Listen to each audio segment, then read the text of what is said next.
Hello, everyone, and welcome to this week's edition of the Maine Take.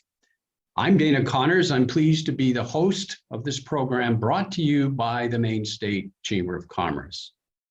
Our hope is to provide you with information affecting our people as well as our economy, the two things that unite all of us in the state, regardless of where you live, what you do, or what your politics may be.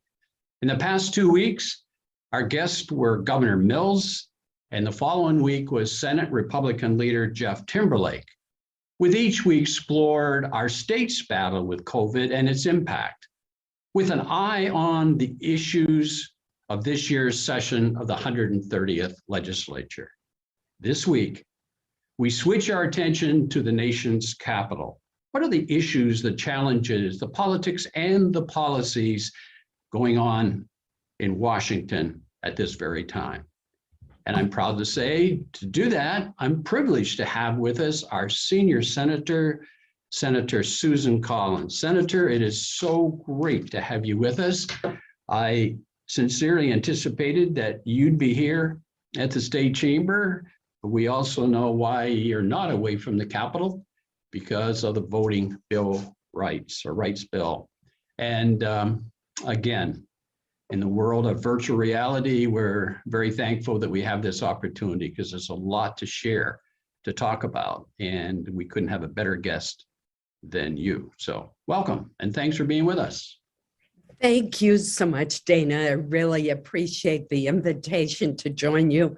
I think this show is such a great idea, and I know you've had a wide variety of guests and will continue to do so, and I'm honored to be among them. Well, you're very kind. The only weakness we have is the host. And, no way. And we're trying to fix that sooner the better. There's so much. I'm tempted just to say, tell us what's going on, but there are so many things that I want to touch upon. Let's begin with the very reason you're not here at this moment, but you are in DC, and that's the voting rights bill. And the filibuster, that when you speak of the voting rights bill, the filibuster plays into that. We know how important the filibuster is in the world in which you live, particularly to try to reach consensus. I want you to speak about that because I've seen more than once your concern about that issue. But also, I've read where you stand about the voting rights bill. But last evening on an interview, I also saw you speak to an initiative you're working on that deals with improvements in voting. So I'd love to have you begin right there. Thank you so much. As you pointed out, I'm going to be on my way back to Washington very shortly because we are in session today and we'll be dealing with the voting rights bills and also whether or not the Senate should break its rules to change its rules. And by that, I mean, it takes 67 votes to change the rules of the Senate.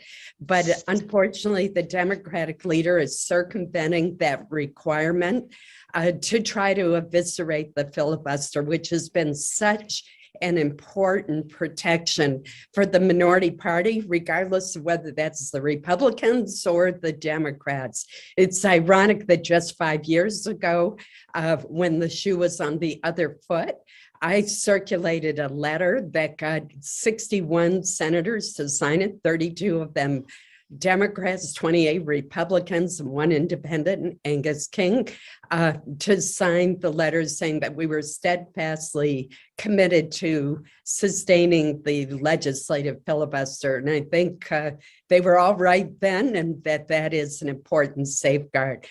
With regard to voting rights, there have been several bills that have been introduced, but 2 in particular, that essentially would have the federal government set all of the requirements down to the most minute details for how elections should be conducted. And obviously, I strongly support the right of every eligible voter to cast his or her ballot and to have it properly counted, and in a presidential election certified as well through the Electoral College. And these bills, however, would go far beyond that. And let me just give you two quick examples. We have a lot of small communities in the state of Maine. Well, despite the fact that Maine has no excuses absentee ballots, which I think work really well, if this bill would require towns that have a population of 3,000 or more, so some pretty small communities, to have 14 days of in-person early voting, including Saturdays and Sundays, for 10 hours a day.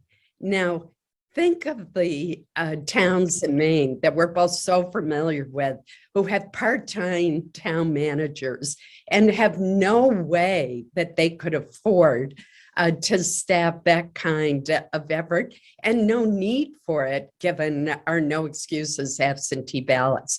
Another example, Bangor a few years ago consolidated all of its voting in the Cross Center downtown. It's made it easier both for city officials, and it's made it easier for us who vote in Bangor. We don't have to figure out what precinct we're in, where we go to vote. Everybody knows you go to the Cross Center, which is very centrally located and very accessible. Well, under these bills, if you made a change like that, you could not do so without getting a review by the Federal Department of Justice and their approval. So these bills go way too far. And that's why, and I apologize for a long answer here. Oh, it's great. I assembled a group of Democrats and Republicans who are looking at practical, sensible, needed changes to ensure the integrity of our elections.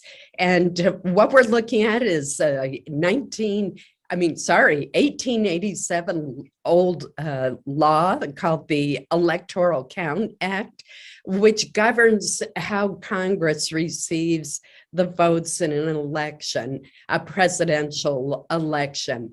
This is directly related to what happened on January 6th. We need to clarify that the role of the vice president is just an administrative role, that he or she has no authority to halt an electoral count. We need to change the law so it takes more than one member of the House and one senator to challenge an electoral result that's been submitted by a state. And we're also looking at making permanent provisions of the Voting Rights Act of 1965, which is so important to allow for challenges of discriminatory practices. And we're looking at reauthorizing the Elections Assistance Commission, which gives grants to states.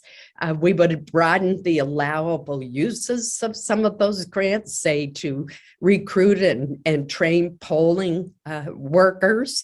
And we want to make sure that it is not legal to harass or intimidate an election official who is just doing his or her job. So those are some of the changes that we're looking at. We have not reached any consensus yet. The Democrats have been asked to wait until after we go through the votes this week. But I'm really encouraged that virtually every day another senator has come up to me and said, I want to be part of your group. I want to be part of a sensible solution. Well, that sounds extremely encouraging. Plus, it also reinforces how important it is to get information that's accurate, because again, so much gets said and there's so much confusion around this issue. But clearly how you set that out with your explanation of what the problem is currently and how your bill, with the help of others, can address the basic needs, I think is extremely encouraging. So thanks for doing that. That's very, very important. Is it fair to say that the Buildback Better bill is on life support at this time? It sure appears to be. Is that accurate? I think that's an excellent description of it. There's some good provisions in that bill, but the cost is enormous. And the CBO has estimated that when you extend these programs, which they would be extended over 10 years, it'd be $4.7 trillion at a time when inflation is the highest it's been since 1982. The last thing we should be doing is adding to the inflationary pressures that have driven up the cost of gasoline, home heating oil, and groceries for families all over our state. It's a real problem. Yeah, I do want to get into, I mean, that's what I thought on that issue. And it seems pretty clear with Manchin and Sinema holding tough, and they have been, that that's not going to change. Plus the debt being where it is and inflation being where it is, it's understandable. But I do want to go back and not miss the opportunity to revisit programs, because it's easy to talk about the problems, the negative, and what's lost is so often good things that have taken place to fight the fight that we're currently dealing with as a nation and state, that being the COVID.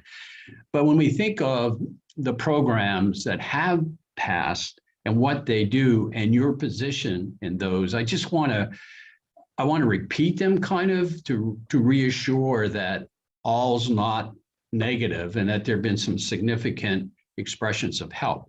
When we think of the Paycheck Protection Program, your leadership on that, how that has saved businesses. And then when the America's Rescue Plan came along, correct me if I'm wrong, but there were additional funds to help the PPP program. But your leadership on the infrastructure, which we all know how significant those investments are, but sometimes lost in the infrastructure. Being a former commissioner, I automatically go to the roads, the bridges, the transportation elements. But you also had in there the broadband that allows us in a state that there appears to be more of this virtual remote work, and businesses are really subscribing to that, that's a significant inclusion that you made sure that was in there. Can you speak to that? It really is so important, Dana, that we expand broadband access in our state. I worked very hard on that with Democratic Senator Jeanne Shaheen of New Hampshire. It was great working with Jeanne because we had very similar concerns, both representing rural states and northern New England. And we were both part of a group of 10 senators, 5 Democrats and 5 Republicans, who drafted the infrastructure bill, which is going to make a real difference in a state like ours, which has 1,400 miles of roads that are considered as deficient and substandard, and not to mention the number of bridges that still need to be replaced. But I would argue that we need to think of broadband as being part of infrastructure nowadays. There's $65 billion in the bill to expand access to broadband, including an affordability program that would give a discounted plan that would be available to low-income families as well. And we expect that this is going to make a real difference in the state of Maine, and that Maine will be eligible for perhaps as much as $300 million to expand access to high-speed internet in areas where there is none at all, but also areas where it's underserved, where the internet service is inconsistent or it's too slow. And this is important for employers. I remember talking to the town manager of a community in Aroostook County who told me that she'd been trying to recruit a business, and they decided to locate elsewhere because the broadband signal was just not strong and consistent enough, and yet was essential for their business. That's increasingly true. We have people who are working remotely. They need consistent and high-speed internet access. And it's really important for telemedicine. I remember last year, obviously during the pandemic, which is enduring, talking to a selectman from Swans Island who told me what a burden it was for seniors to take the ferry to the mainland and then drive an hour to just have a follow-up doctor's appointment. Well, in many cases, that can be done through a teleconference, such as we're doing right now through Zoom. Right. But if that requires high-speed internet. So I'm very proud of those provisions, and they're going to make a difference to Maine. And fortunately, the state of Maine is well set up to distribute that money. Yeah, we certainly are. In the infrastructure bill, prompted a bit perhaps by the cold weather that we've just experienced in the last few days, that there was an effort that you made sure that was in there that had to do with LIHEAP, with weatherization, with efficiency, and all of that helping with jobs, because that's such an important assistance program in terms of the lower income or any of us facing the cold weather and how the cost of fuel affects that. So that was an important feature that I think sometimes is overlooked, but extremely timely and important one. And I'd also love to have you comment on that, if you would. The weatherization program and the low-income heating assistance program are absolutely vital to the state of Maine. We have some of the oldest housing stock in the nation, and the standards for insulating them, for windows, et cetera, 100 years ago were not what they are today. 50 years ago, they were not what they are today.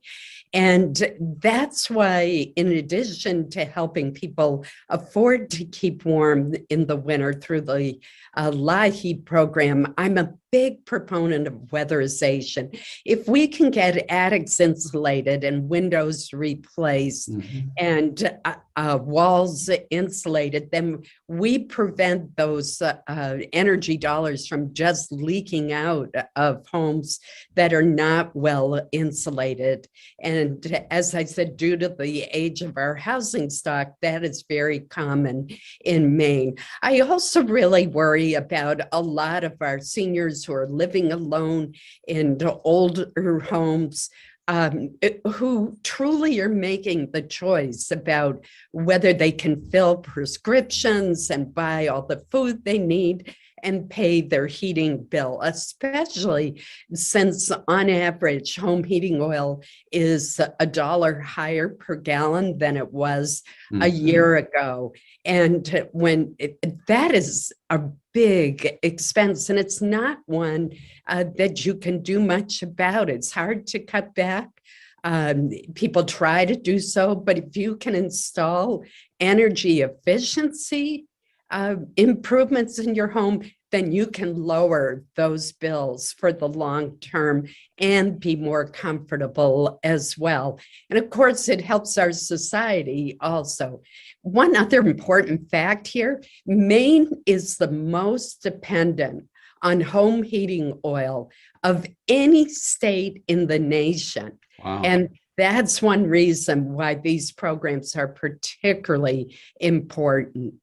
Yeah. Let me jump into another area that I know you've been a strong proponent of, and that's early childhood care, education, so forth. You've had a very strong presence in that area. And you have teamed up with, I believe it's Senator Bennett, to address some provisions that would help the educators. You did not like the mandate that was a part of this issue as it related, as I recall, having read part of the Build Back Better program.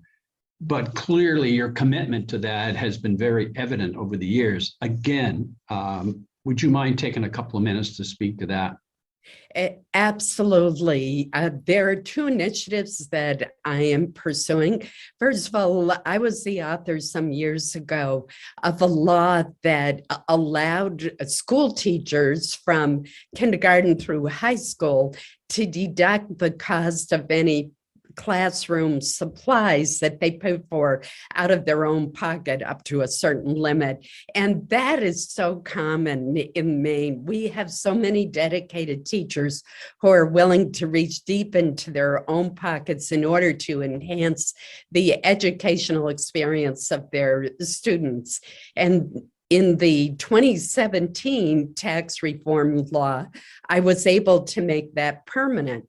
Well, now I'm working with Senator Mike Bennett of Colorado. Michael and I are working together on a bill to extend that to pre-K and childcare teachers and employees.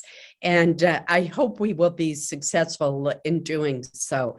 The Build Back Better Act had a subsidy for childcare, but the way it was structured would actually make childcare more expensive for families that didn't qualify for the subsidy. And the subsidy went up pretty high and was available to higher income families. But once you were cut off, your costs actually would be higher than they are now. More troubling to me was the fact that the way the bill is drafted, it's highly questionable that any faith-based child care center would be eligible for the subsidies for the parents, if the parents chose to send their children to a child care center that was operated by their local church, they would not most likely qualify for the subsidy. Well, in the course of my research on this, I found out that nearly half of all the child care slots in centers are in faith-based centers. So it does not make sense to make them ineligible for the benefits of this subsidy. There's no question that child care is so important. You've merely to talk to parents and to employers who will tell you that. And I do think we could do more through an existing program. That is the Child Care Development Block Grant Program, to increase the funding and make available the subsidies without changing the underlying rules, which require a link to work and also would permit faith-based centers to be the recipient of these vouchers that parents have. Yeah, time is running short. I could spend another half hour at least, but I know you need to get back. But there are two things that I'd love to finish up on. One has to do with you're launching a new program that's called, I believe, Returnship. It's about returning workers fellowship program. And the other, of course, is an icon in the sports world that we both know very, very well. That's the passing of Dewey DeWitt at 99 years of age, who was just as alive and articulate as he was 40 years ago. So I want to speak to the first issue, which is the returnship, and then we'll finish up with Dewey. That sounds great. My office is establishing what we call a Returnship Fellowship, and in my offices. And what we're seeking to do is to have a fellows program that is targeted at people who may have taken time away from the workforce to raise children, for example, and now are seeking to come back to the workforce, perhaps upgrade their skills. And if they're like me, they may need it on the technology front, even though I haven't taken a break from the workforce. And generally, our internship programs have been targeted at college students or those who have just graduated from college. What we started thinking about is, I know personally so many people, particularly women, who have taken off, let's say, 5 years to raise their children from birth till they were enrolled in kindergarten kindergarten, and they're now eager to get back to the workforce, perhaps on a part-time basis. So we're establishing paid fellowships in my office, and they are paid, and to help people who've been away from the workforce. It may have been not only raising children, it may have been caring for an ailing parent, for example. And if whatever reason, they may have been a caregiver, there may have been another reason that they've been out of the workforce for a while, but they're now eager to return. So we're going to establish this opportunity in my offices. We're just starting to get it up and running, and I'm really excited about it. I think that we're one of the very few offices that will be providing this kind of opportunity rather than just focusing on our great college interns and giving them internships. Oh, I think that's an incredible program, and anything that we can do in terms of publicizing it, we certainly will. It's a real expression of need. Now let's finish up. There's so much more I'd love to chat with you, from the Supreme Court decision regarding a mandate for those over 100 employees, to midterm election, to January 6th, to your efforts in getting the testing out. But time has a way of running out on us, and you're so informative. But let's finish up with Dewey DeWitt. You know him well. I know him well. He has been an incredible resource in sports and otherwise in Aroostook County, and probably the state of Maine, and we think about it. But share with us your thoughts, your recollections, your experience with Dewey. Well, Dana, you and I both grew up in Aroostook County, and he was the voice of high school basketball in Aroostook County. I remember listening to him on the radio. Usually I was at the games personally, but of course we followed other teams other than my hometown of Caribou.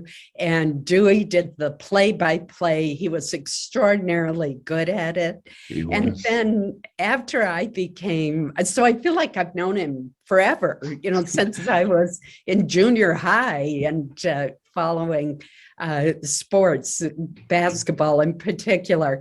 Then after I became a senator, and he moved to Holton and was associated with WHOU in Holton. And he had a show called Talk of the Town. So every time I was going through Holton, or virtually, I would stop and Dewey would interview me at the station. His interviews were extraordinary. He was always completely up to date on everything he asked. He was so smart, and he asked such probing and yet very fair and good questions. I loved Dewey. I really, truly I did too. Yeah. I saw him last in October, and we went out to lunch afterwards. Oh, nice. Yeah. And I saw a picture of the two of you that brought back a lot of memories. I mean, he's 99 years old, sharp as a tack. He looked great. All the things that you said. And I remember he had a talk show before talk shows were popular in Prescott while I was a city manager. And I must say I didn't look forward to him, because I found that he knew more about the issue than I did. And it was usually about the municipal government, which is shameful for me to say, but that was the type of guy. He's very skillful, he's very special. And Senator, so aren't you. If I were Paul Harvey today, I would say, now you know the rest of the story, because you provide such in-depth information relevant to issues that are important to us, but we don't always get the full picture, and that you do provide for us, and we are so grateful. And the fact that you took time interfering with a possible delayed flight or a flight that gets you back to DC means a lot to us, and we thank you. Thank you so much, Dana. It's always a pleasure. Thank you. You're more than welcome. Now we'll turn to our usual conclusion of the main take, and that's what we refer to as the takeaway. There was a lot that I could reflect on today, but in the world we live in, with the COVID being so much a part of our lives, I'm going to go back to borrow words of 163 years ago. It was in 1859, and these were some of the words used to introduce an historic classic at that time. The words went like this: these are the best of times, these are the worst of times. This is the epic of belief, the epic of incredulity or doubt. It was the spring of hope and the winter of despair. Now, admittedly, those were just some of the lines of many that was used by Charles Dickens when he introduced that classic Tale of Two Cities. That, of course, was London and Paris, as they faced the French Revolution, as they struggled with all of the problems, the obligations, the issues, and those moments of doubt and despair. Well, those could well be the words that would describe the war that we live with today, COVID, that affects our state, our nation, and the impact it has on our health, as well as the health of our economy. And truly, it's easy to get lost in the doubt, in the despair, in the darkness, and the division that COVID has brought to us. You know, when you think about it, the supply chain issues, the inflation increase, it takes us back to 1982, the work shortage, the national debt, all those things create that doubt, that despair. And admittedly, it's much more difficult to find the light, that which is positive, that which are signs of progress that give us hope and promise. Oh, they're there. When we think of how the state of Maine ended 2020, we were begging for a vaccine. Well, in 21, that came to be. At the same time, people's hopes and attitudes improved, and we ended up the year with strong demand, with retail and lodging exceeding that of what took place before the COVID came to our shores. We saw revenue increase, we saw population increase, and we had a strategic plan that helped to guide us through. Well, today's program should remind us of some of those very positive, significant programs that were positive, that made a difference. Where would we be without the federal investment in our people, our businesses, our economy? They helped to survive us, or for us to survive, I should say, to stabilize us, and in certain instances, to succeed.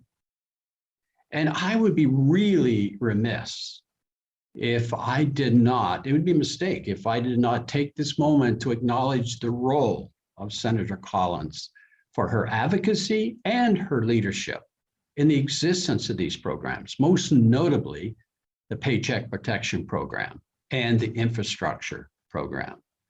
Her efforts, particularly in the PPP program, proved to be life-saving for our businesses and all of us who depend on those businesses for our survival and success. Her efforts in the infrastructure program, those investments that are both needed and timely, that represents, as I used to say when I was Commissioner of Transportation, the very foundation of our economy. But that infrastructure didn't go to just transportation.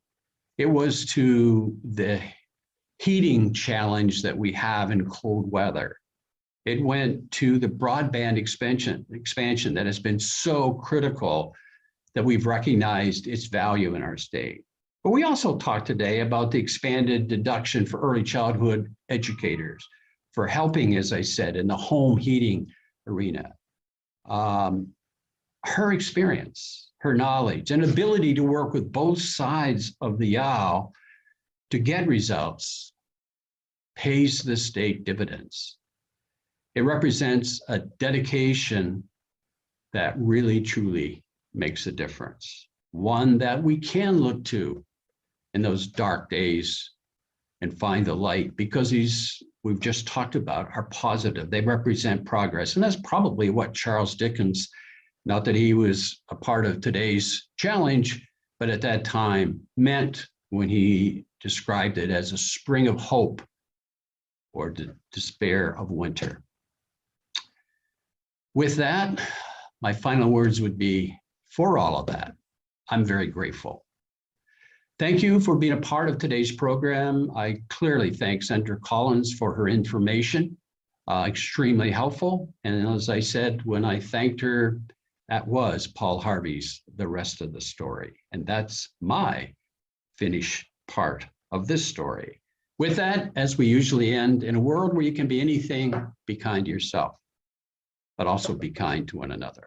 We'll see you right back here next week, Tuesday. And until then, have a wonderful week. See you soon. Enjoy.